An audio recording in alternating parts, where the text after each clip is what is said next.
waxay ka shaqeeyaan xasan sheekh iyo tiimkiisa bay hoosta uga jiraan haddii ay ku run yahay madaxdooduna halkaasay ku biireen kuwa ka shaqeynayo oo sahlaya weeye kuwa sharci darrada waddanka inay ka shaqeeyaan oo dhibaatada dalka ka shaqeeyaan oo dadka haddii hantidiisa iyo dhiiggiisaba inay xalaalaystaan kuwa raba weeye horta anagu ciidanka la yidhi howlgal bay sameeyeen horta wax howlgala ma samaynin waxaa la rabaa ma ogtahay in xaqiiqda loo tago runta loo tago waan gartay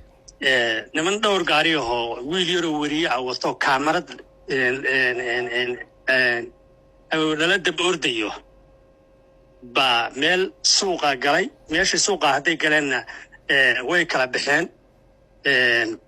way qaarra way lugayeen baabuurtana way socdeen intaas sawirka laga qaadayey oo aan 3 daqiiqa ama 4 daqiiqa dhammayn bay horta yay suuqa dhex mareen waan gartay kabacdina xogta markii la helay waa loo tegey waxaa u ciidamada ammaanka booliiska u tegey ayagoo markaas meel checkpoint dhigtay oo raba inay xaalad ka bilaabaan waxay tahay anoo garan mayno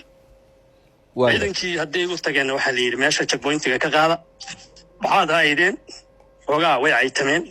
wayna aflagaadoodeen waxayna doonayeen meesha inta buuq ka dhaco dagaal ka dhaco in khasaare ka dhasho oo dhimasho iyo dhaawacba ay ka dhashaan bay doonayeen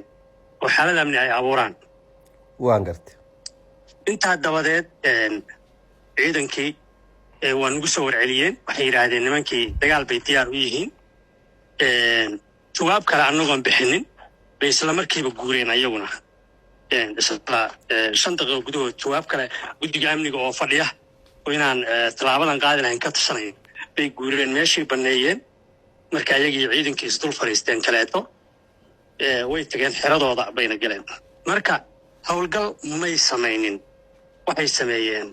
wax ma aragtay igu sawir oo kaleeta ah bay horta sameeyeen